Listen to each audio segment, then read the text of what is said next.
Alhamdulillahi Rabbil Alamin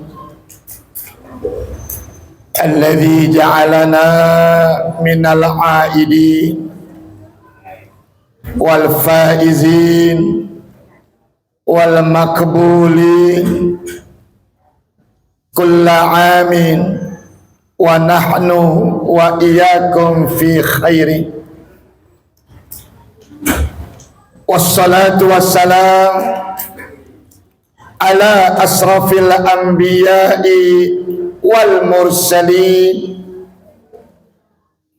sayyidina wa habibina wa syafi'ina wa qurrati a'yunina wa nuri qulubina wa maulana nabiyyina Muhammad wa asghiliz zalimina bizzalimin wa akhrijna min bainihim salimin wa ala alihi al-mujahidin at-tahirin at-tayyibin wa ashabihi al-ghurril mayamin wa man tabi'ahum bi ihsanin ila yaumiddin. Amma ba'du, qala Allah Ta'ala qad aflaha man tazakka wa dzakara isma rabbih fasalla bal tu'siruna al-hayatad dunya wal akhiratu khairu wa abqa.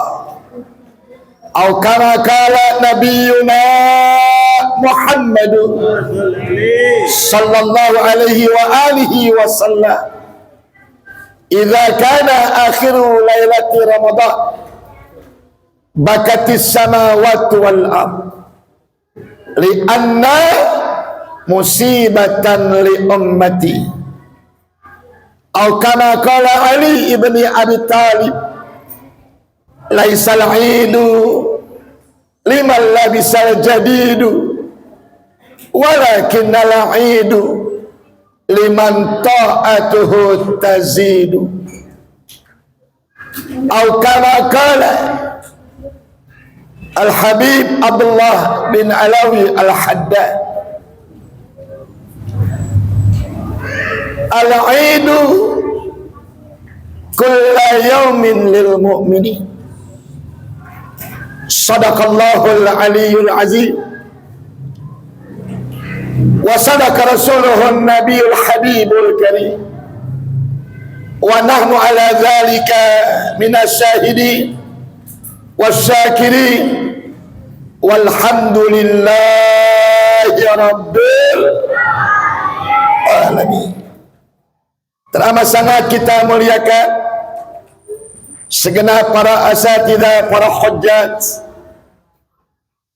aparatur pemerintah, Bapak RW, Bapak LMK, berikut Bapak-Bapak RT-nya, pengurus Masjid Jami Ali Imran beserta segenap kepengurusannya yang pada akhirnya teramat sangat dan sangat saya banggakan.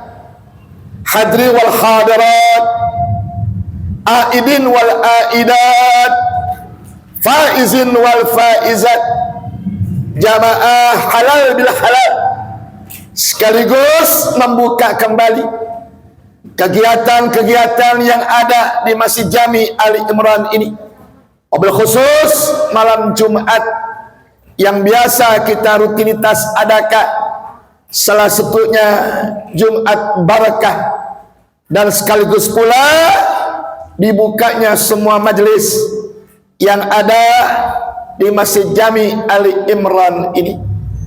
Kita berharap mudah-mudahan seluruh amal ibadah yang telah kita kerjakan selama Ramadan kemarin, kesemuanya insya Allah diterima oleh Allah Subhanahu wa ta'ala. Bersama kita panjatkan puja, puji dan rasa syukur kita kepada Allah Subhanahu wa ta'ala.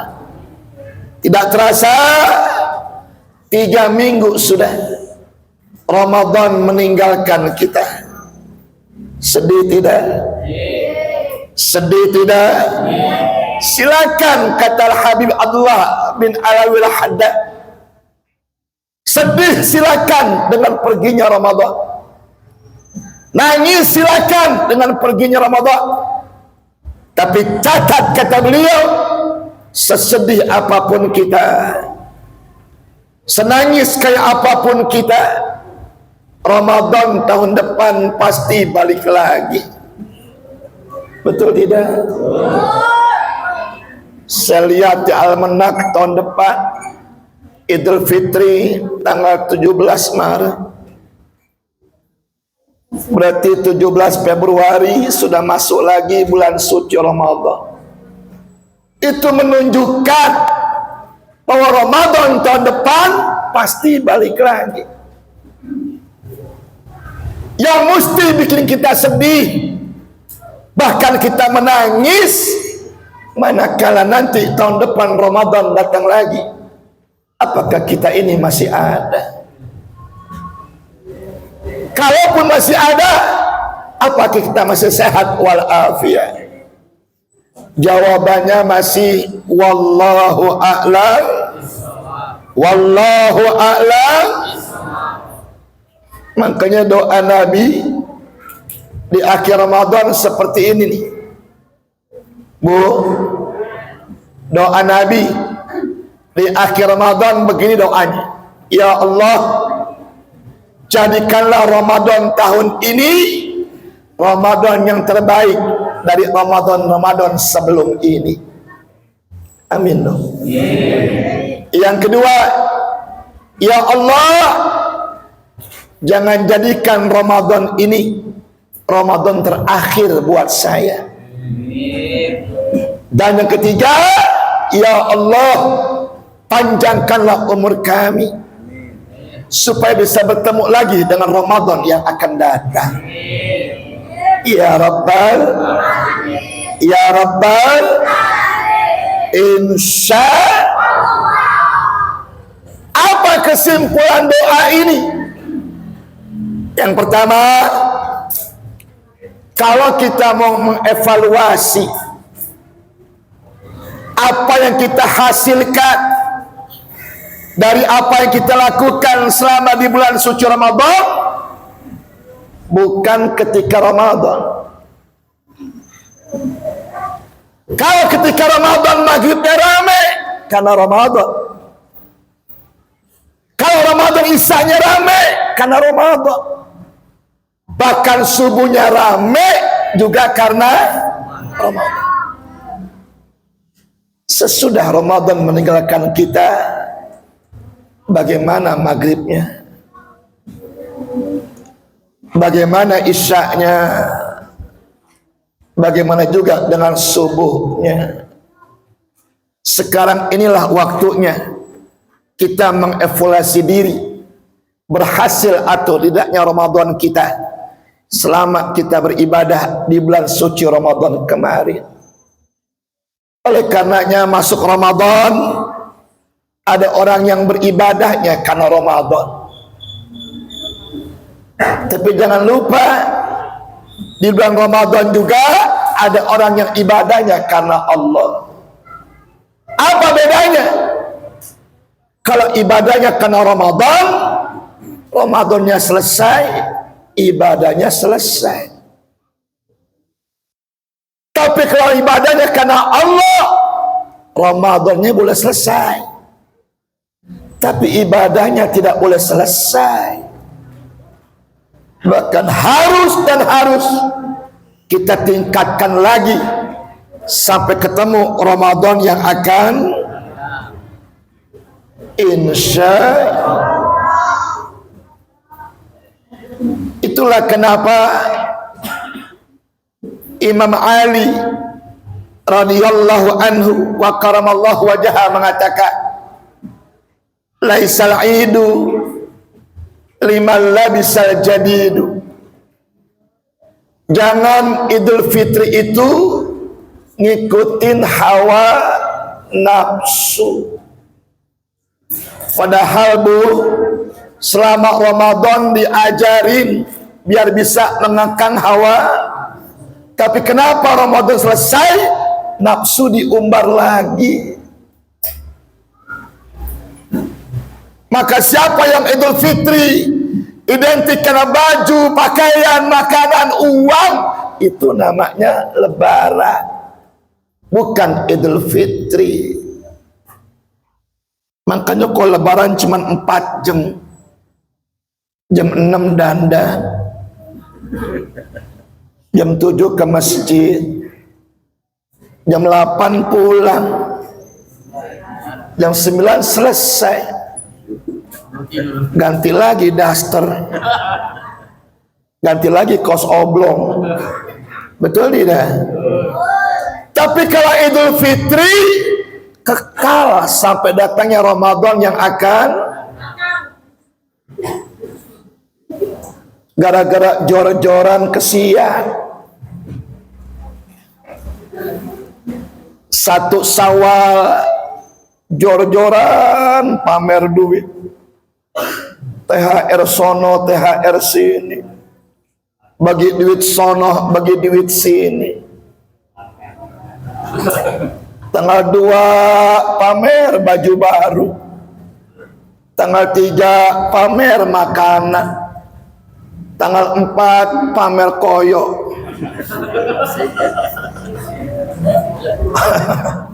Koyok ditempel di jidat, palanya pusing. Kenapa nggak pusing? Tanggal 1 tuh duit habis-habisan, tanggal 5 mikirin bayar listrik, mikirin bayar pam, belum lagi cicilan motor. Itulah kata Imam Ali, jangan seperti itu. Silakan berpakaian, silakan bermakan-makan, silakan berbagi, tapi hidup nggak cukup sampai di situ.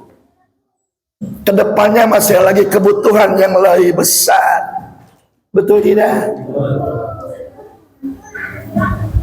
Udah begini mah baru ngeluh, ekonomi lagi lemah. Salah sih kemarin, habis-habisan tarik tunai, sekarang tinggal tarik napas, napas yang pas. Walakin al-Id, tetapi yang namanya Idul Fitri, kata Sayyidina Ali, liman ta'atuhu tazid, adalah semakin meningkatnya kualitas ketaatan kita kepada Allah. Jawab yang kencang. Ramadan yang dipanggil orang Islam apa orang beriman? Orang Islam apa orang beriman? Agama kita apa? Sudah beriman belum? Sudah beriman belum? Sudah. Bukti iman kita berpuasa di bulan suci, tapi lupa apa tujuan Ramadan itu. Tujuannya kita paham semua, la'allakum tattaqun. Agar dengan puasa Ramadan itu orang Islam meningkat jadi orang beriman, orang beriman meningkat jadi orang yang bertakwa. Apa takwa? Imam Qusairi dalam kitab tasawufnya yang bernama kitab Ar-Risalah Al-Qusairiyah, bahwa takwa itu satu, taknya taat. Berarti sesudah Ramadan ketaatannya mesti lebih meningkat. Biasa sembahyang yang wajib doang, mulai tambah dengan yang sunnah-sunnah. Amin dong.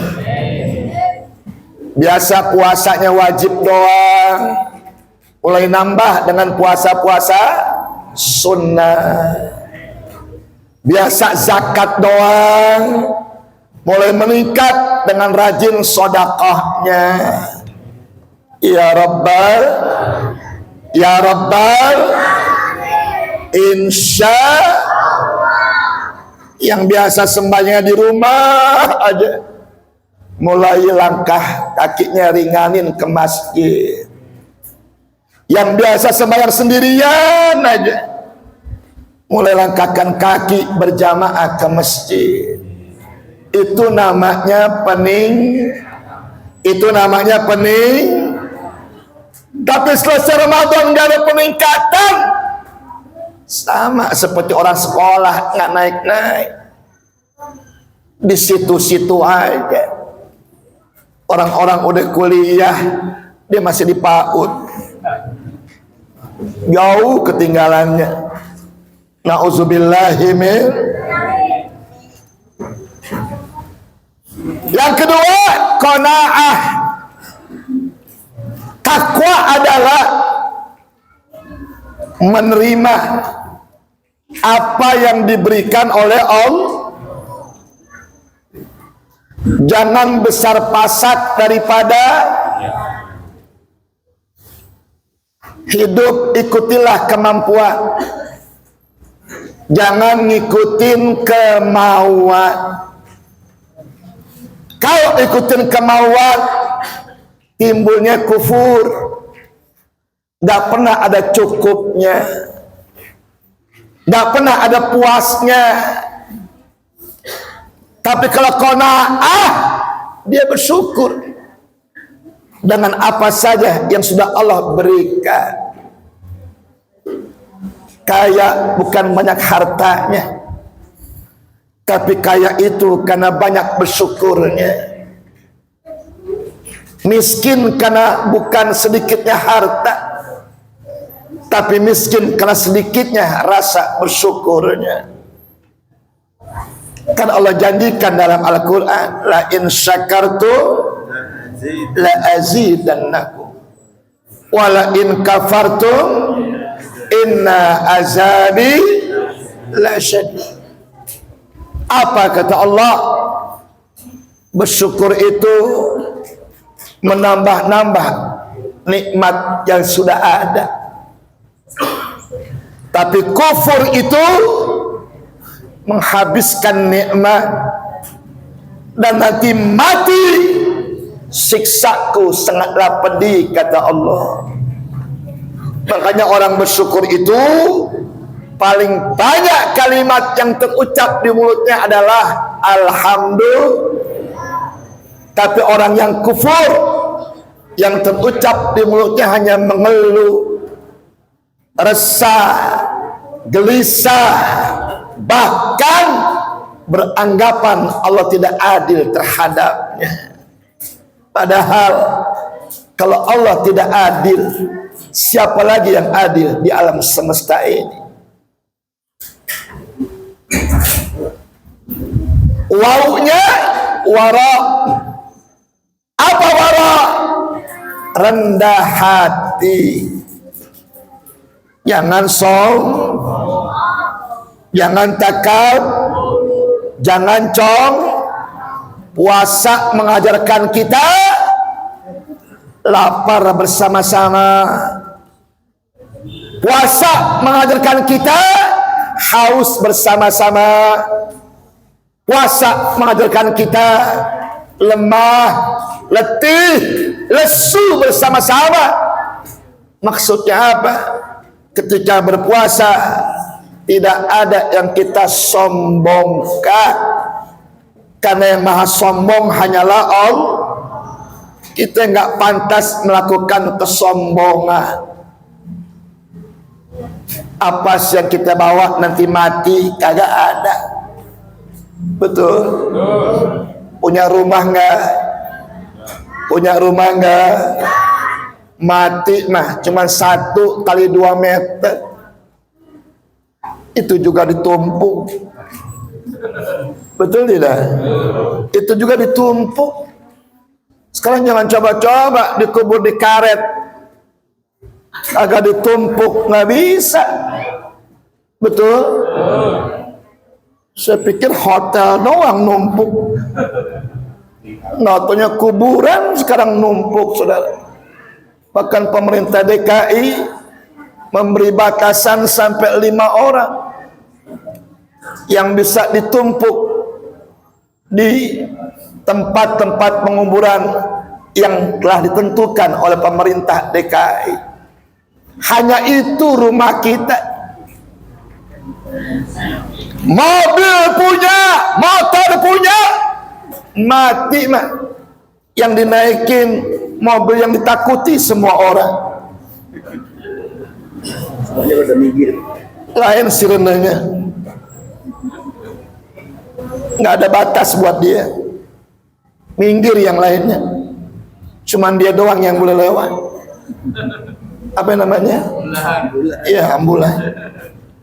Itu yang kita naikin. Betul.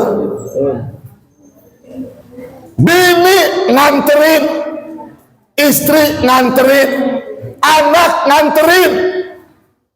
Selesai dikubur, semua pulang. Nggak ada lagi yang nemenin kita. Ibu biar cinta sama suami, kagak ada suami dikubur. Ibu bawa karpet. Anaknya nanya, mau ngapain mak? Nginep. Kesian bapak sendirian. Ada begitu bu? Jajal aja bu. 7 langkah orang pergi. Ayo hati-hati. Datang munkar dan disitulah pertanggungjawaban kita kepada Allah. Yaknya yakin. Apa yakin? Al-maut. Sehebat apapun kita hidup di dunia, pangkat yang paling tinggi adalah kematian. Maka ibadah puasa selama Ramadan mengajarkan kita untuk jangan sampai lalai dan lupa mengingat akan kematian. Cuman 12 jam kita lapar aus, cuman 12 jam kita lelah, lesu, letih, tapi 12 jam kita masih ada di udara yang bebas. 12 jam kita masih berkumpul dengan keluarga. Nanti begitu mati, alamnya terbatas, hidupnya sendiri, kecuali amal ibadah yang bakal menemani kita di alam kubur nanti. Yang kata junjungan kita Nabi besar Muhammad,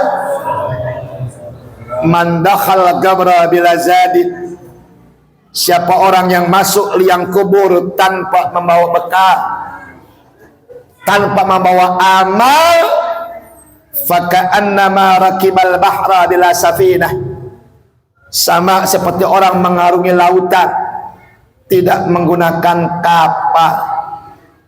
Kita akan terombang-ambing dengan keadaan, kecuali orang yang mati membawa amal. Itulah yang selamat, dia hidup di alam kuburnya, di padang mahsyarnya, di alam mizannya, sampai melewati jembatan Siratal Mustaqim. Dan yang terakhir, halal bil halal punya 3 tujuan yang sangat luar biasa mulianya. Lebaran hari Senin, saya malam Rabu Pak sudah ke Sarawak di daerah Malaysia dalam rangka undangan halal bil halal. Ternyata di Malaysia Bu tidak ada halal bil halal. Saya tanya, adanya apa di Malaysia? Adanya silaturahim. Nah itulah maknanya halal bihalal, yakni menyambungkan silaturahim. Dari Sarawak saya nggak pulang, langsung dari Malaysia ke Brunei Darussalam. Juga masih acara halal bil halal. Lagi-lagi di sana tidak ada halal bihalal. Yang ada lagi silaturahim. Kalau di Malaysia silaturahmi. Di Brunei silaturahim. Timbullah pertanyaan, apa bedanya silaturahim dengan silaturahmi? Saya katakan secara kamus bahasa Arab, kedua-duanya punya makna yang sama. Silaturahim menyambung hubungan keluarga, menyambung hubungan persaudaraan, rahim, karena kita disatukan di rahimnya Siti Hawa yang sama-sama manusia. Kalau silaturahmi menyambungkan kasih sayang. Rahmi itu diambil dari kata rahmat, yakni kasih sayangnya Allah. Jadi silaturahmi menyambung kasih sayang, silaturahim menyambung tali kekeluargaan. Dua-duanya punya makna yang sama.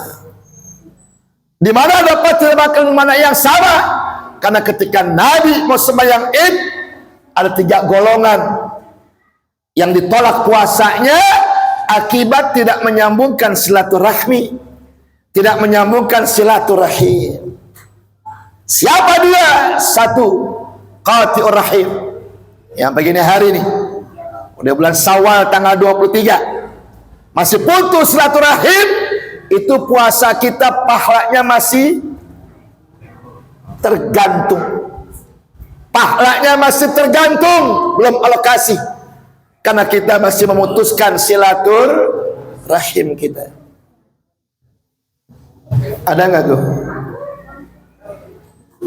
Ada nggak tuh yang memutuskan silaturahim?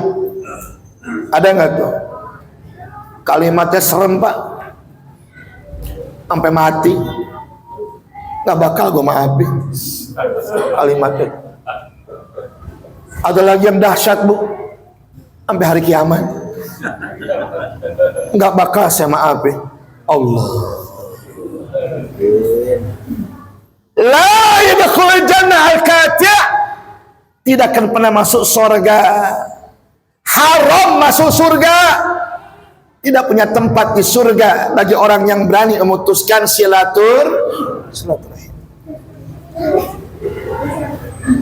Apalagi silaturahim itu putus antar keluarga, kakak dengan adik, adik dengan kakak, mantu kurang ajar mertua, ya, dan sebagainya dan sebagainya.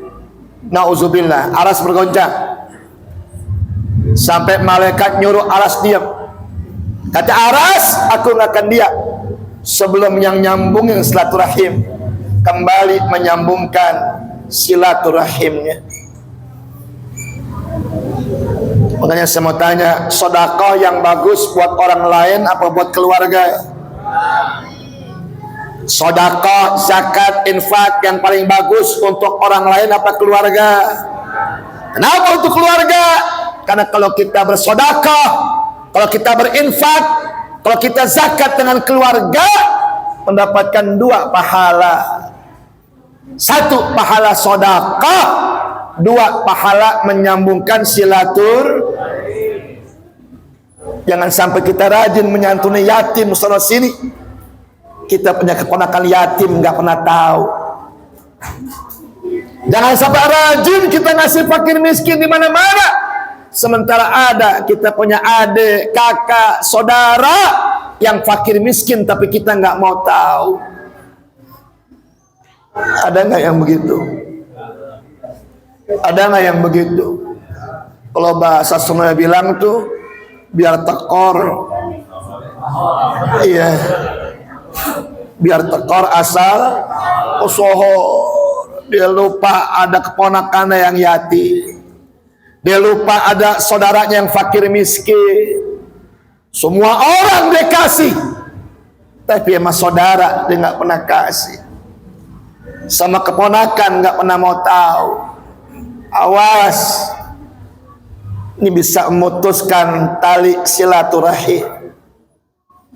Ibu juga begitu Bu, Jangan mentang-mentang anaknya orang punya, 3 hari mau datang, persiapannya luar biasa. Sampai kamar dicat, tempat tidur ganti spray, dilayani itu anak dengan pelayanan yang luar biasa. Mau pulang tahan lagi, mau pulang tahan lagi, mentang-mentang anaknya orang punya. Kadang-kadang anaknya orang gak punya, baru juga datang, ditanya kapan pulang. Jangan memutuskan silaturahim antara anak dengan anak. Seyogyanya orang tua menyatukan silaturahim antara anak-anak yang ada. Insya bapak orang punya, saudara orang gak punya, berarti bapak diperintahkan Allah untuk memperhatikan saudaranya yang kagak punya. Bukan yang punya menyisihkan saudara yang kagak punya. Yang kedua, wa uququl walidain. Yang sampai hari ini puasanya tergantung, zakatnya tergantung, terawihnya tergantung, anak yang durhaka terhadap kedua orang tua. Berkali-kali saya bilangin, cari sorga nggak usah jauh-jauh. Sorga itu ada di rumah kita, di bawah telapak kaki ibu kita. Nyari ridhonya Allah nggak usah jauh-jauh. Ridhonya Allah ada di rumah kita, dan keridhaan kedua orang tua kita. Nyari kemanapun surga nggak bakal dapat, nyari kemanapun ridho nggak bakal dapat kalau kita nggak mendapatkan ridhonya kedua orang. Dan yang terakhir, istri yang durhaka dengan suaminya. Kalau suaminya nggak ridho, maka sampai ini hari pahala puasanya, pahala zakatnya, semuanya tergantung. Allah nggak akan terima sebelum suaminya ridho terhadapnya. Tapi ibu mau nyautin ya bu, kadang ibu suka nyautin, suami yang kayak gimana ya Pak Ustadz, yang mau kita taatin. Nah, kenapa ya bu? Suami saya nggak sembahyang, nggak puasa, nggak ibadah, apa yang mesti taatin? Nah saya jawab, udah tahu nggak sembahyang, lu mau sama dia? Udah tahu nggak puasa, lu mau sama dia? Udah begini baru suami yang bagaimana yang mesti saya taati? Nggak begitu jawabannya. Suami kita mau sholat atau nggak sholat, mau puasa atau nggak puasa, dia suami kita, wajib kita patuh sama suami kita selama perintahnya dalam rangka ketaatan kepada Allah. Kecuali kalau perintahnya sudah membangkang terhadap hukum Allah dan perintah Allah, maka Nabi sabdakan, la ta'ata li makhlukin fi maksiatil khaliq. Haram hukumnya kita tunduk patuh taat dengan siapapun dalam hal-hal bertolak belakang dengan hukumnya Allah. Inilah mungkin makna halal bihalal yang diajarkan oleh Nabi kita Muhammad dan para guru-guru kita. Mudah-mudahan kita ketemu lagi dengan Ramadan yang akan datang. Dipanjangkan umur kita, disehatkan badan kita, dimurahkan rezeki kita, kita bisa bertemu lagi dengan bulan suci Ramadan. Saya perlu kasih tahu dengan jamaah sekalian bahwa saya ngajar di Ali Imran itu malam Sabtu pertama dan malam Sabtu ketiga. Sekali lagi, malam Sabtu pertama dengan malam Sabtu ketiga. Sedangkan kedua dan keempat itu di Masjid Jami At-Taqwa, Jalan C Karanganyar. Nah kalau ada malam Sabtu kelima, silakan nanti pengurus Ali Imran sama At-Taqwa Gang Suite. Siapa yang mau ngambil? Andaikan yang ngambil Ali Imran malam Sabtu kelima, berarti malam Sabtu pertama tetap ngaji. Atau yang ngambilnya at-taqwa, malam Rabu, malam Sabtu kelima, tetap nanti jatuhnya juga malam Sabtu pertama di Ali Imran. Jadi Ali Imran tetap sudah waktunya malam Sabtu pertama dan malam Sabtu ketiga.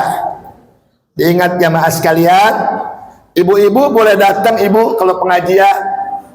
Kalau nggak paham boleh nanya, karena habis baca kitab kita ada session tanya jawab. Mungkin ada pertanyaan yang ibu belum tahu, belum paham, belum ngerti, nanti bisa ditanyakan. Dan ibu ngaji nggak usah di belakang bu, nggak kelihatan, nggak enak. Nanya gue nggak bisa, capek. Udah masuk aja ke dalam. Maghribnya boleh berjamaah, begitu ngaji masuk ke dalam. Nanti kau om bapak kita minta ke sebelah kanan, kau sebelah kiri, kau ibunya di sebelah kanan. Nanti ajan isya, sholat isya, ibu silakan ke belakang lagi. Tapi ngaji masuk ke dalam supaya gampang untuk bertanyanya, dan saya juga nyambung dalam menjawabnya. Insya ini saja Bapak Ibu yang dapat saya sampaikan. Atas nama pribadi dan keluarga saya ucapkan minal aidin wal faizin. Walaupun saya lihat status mengurus Ali Imran udah halal ya di Sawung Kito. Ini malam kita bahalal antara guru dengan muridnya. Insya Allah kita ketemu lagi pada jadwal pengajian malam Sabtu pertama di bulan Mei. Ini saja yang dapat saya sampaikan. Dan yang ada yang pulang dulu, kita isya dulu berjamaah. Setelah itu baru kita bisa meninggalkan tempat. Billahi taufiq wal hidayah. Assalamualaikum warahmatullahi wabarakatuh.